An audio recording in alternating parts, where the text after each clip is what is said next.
故事發生喺一個春天嘅黃昏。阿爸，好聲行啊！好老闆，2碗牛肉麵啦，唔該。嘅，2碗牛肉麵。我突然明白，佢只係想要1碗牛肉麵同1碗蔥油麵。頭先嗰聲2碗牛肉麵，只係講俾佢阿爸聽嘅。好嘅，你哋坐低等下，麵好快就嚟噶啦。你哋嘅2碗牛肉麵。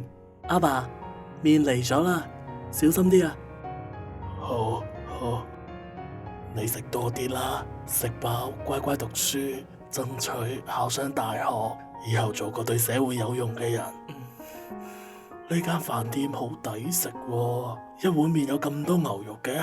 阿爸，你快啲食啦，我碗麵就嚟裝唔落噶啦。好，你都快啲食啦，呢碗麵真係抵啊！睇見呢一幕，我非常之感動，於是我行咗入廚房，好快又出返嚟。我哋冇點牛肉喎，今日我哋鋪頭搞活動，呢碟牛肉係送俾你哋嘅。多謝晒。阿爸，你食多啲啊！佢哋走咗之後，我先至發現佢喺台面留低咗牛肉嘅錢。個細路感動咗我，亦都教識咗我2件事：孝順同埋志氣。